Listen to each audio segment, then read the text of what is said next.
Europe will be struck by an even larger wave of debt defaults in the next downturn compared to the financial crisis after a surge in junk-rated companies, Moody's has predicted.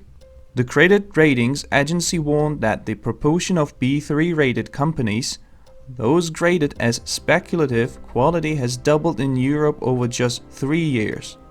The deterioration means the region will see a much larger number of downgrades and defaults during the next cyclical downturn compared with the crisis in 2008 and 2009, Moody said. London, for a major economy, the best time for descent into befuddling uncertainty over the rules that govern trade is never. As the European Union now confronts the prospect that Britain may bolt its ranks without a deal, most likely triggering mayhem, this is an especially unfortunate moment. Germany, Europe's largest economy, is teetering towards recession as factory orders diminish. While Greece threatens instability, emergent situations threaten total collapse. Italy, the third largest economy in the entire Eurozone, is the most recent and most serious concern in the sovereign debt crisis. Italy is the most recent and significant actor in the dramatic European saga. Italy demonstrates the economic and institutional factors that must be addressed nationally and EU-wide for this crisis to be resolved. Above all, however, Italy is not just a paradigm or microcosm of the European crisis that gives leaders the luxury of experimenting with possible solutions to the larger continental threat. Italy is the continental threat. The opportunity to test solutions, if it ever existed, was exhausted with Greece. This video will focus on Italy because if Europe does not act swiftly and correctly, not only will the Eurozone necessarily fail, but the entire project of European integration will be brought to the brink. The Eurozone economy came close to stalling in September after sharp declines in global trade and a possible no-deal Brexit triggered a fall in manufacturing output. The fall, the fastest in nearly 7 years, raised alarm bells for economies across Europe and added further pressure to arguments in favor of a strong and tightly regulated Eurozone. Among the drivers of the decline was Germany, whose private sector feared a growing threat to international trade as a result of the US-China trade war, of which had left in the worst position since 2009. Germany is heading into recession and the United States might follow. Italy's political crisis is worsening. Brexit uncertainty is deeper than ever. The China-USA trade war rages on between Iran, Syria, Venezuela, Hong Kong, and North Korea. Geopolitical tensions continue to pile up. For the second quarter of 2019, Eurozone growth fell to a meager 0.2% compared to the previous quarter. The German economy, the biggest in the Eurozone, went into the red. Italy's, the third biggest, stagnated.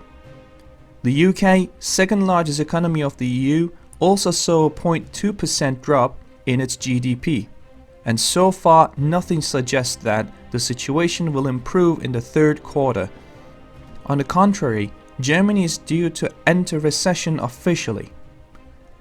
Its economy alone accounts for 29% of the Eurozone GDP, and it is a German industry that is suffering above all. The sector has already shrunk by 7.5% since the end of 2017. Car production in particular has fallen back to its low point of 2009 at the height of the crisis. But the banking sector is in difficulty too. The two main private banks, Deutsche Bank and Commerzbank, are dragging down to the whole European sector. Germany is often referred to as the powerhouse of the 19-member currency bloc's economy, though Germany itself has suffered a year-long economic slowdown that has quickened in recent months. The German Purchasing Managers Index, PMI, for manufacturing fell to 41.4 in September, from 43.5 in previous month and well below the 50 mark that separates expansion from contraction.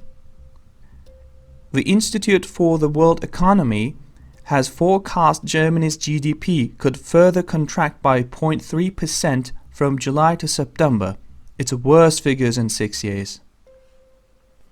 The downturn comes after the EU's largest economy slumped in the second quarter. GDP fell by 0.1% in the 3 months from April to June. An economic recession is triggered when GDP falls during the 2 consecutive quarters or 6 months. Since late 2018, Eurozone inflation has been well below the target of just under 2% set by the European Central Bank. In June, it came in at 1.3%. GDP growth was 1.8% in 2018, and it's forecast to slow to 1.2% this year. Next year could be even worse if the region has to cope with the chaotic Brexit in the fall.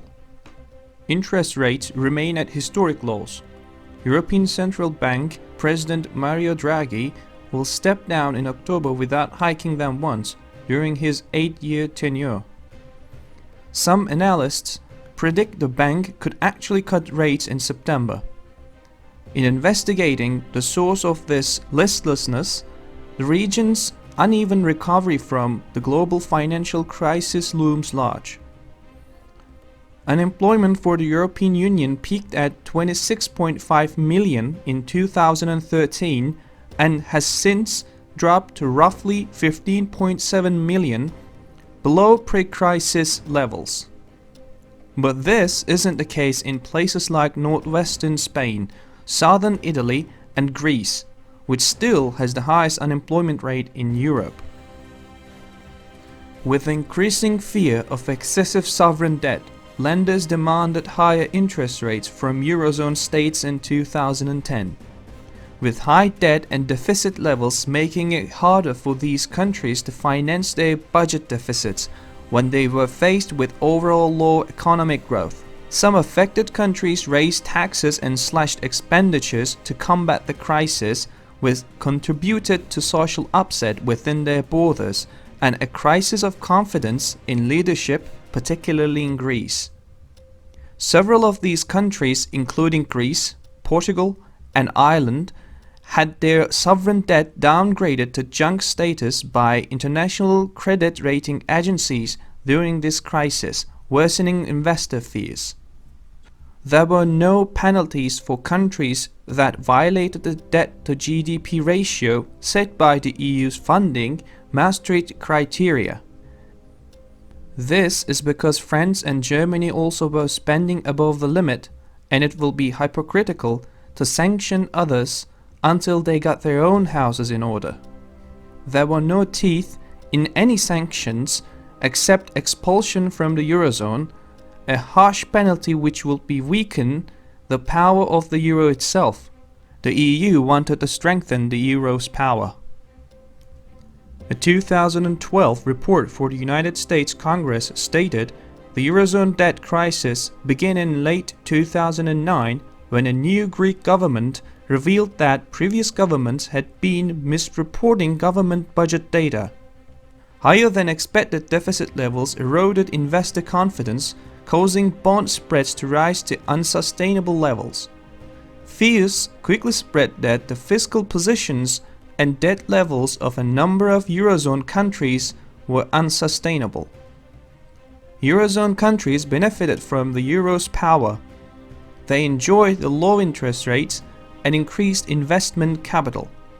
Most of this flow of capital was from Germany and France to the southern nations, and this increased liquidity raised wages and prices, making their exports less competitive.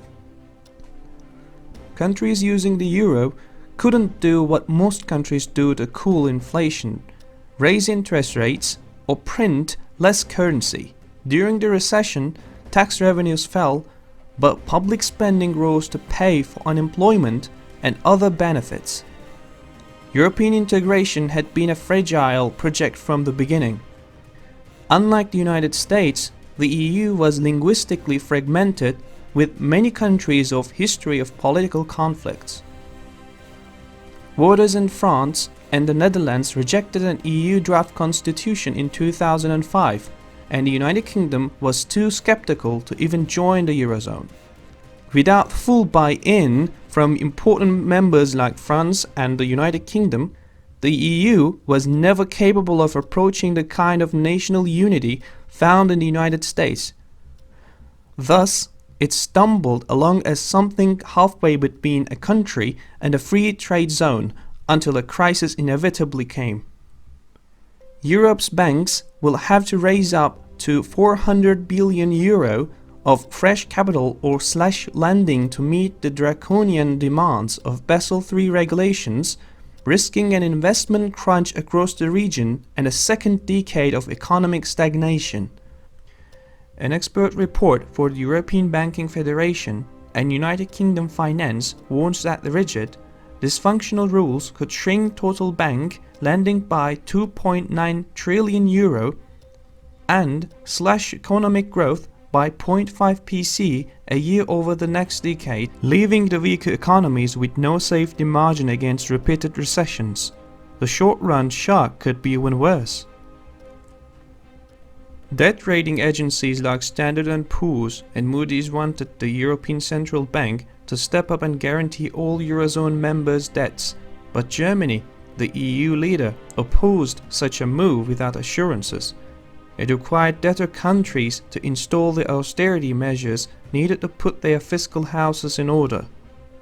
Investors worried that austerity measures would only slow any economic rebound, and debtor countries need that growth to repay their debts.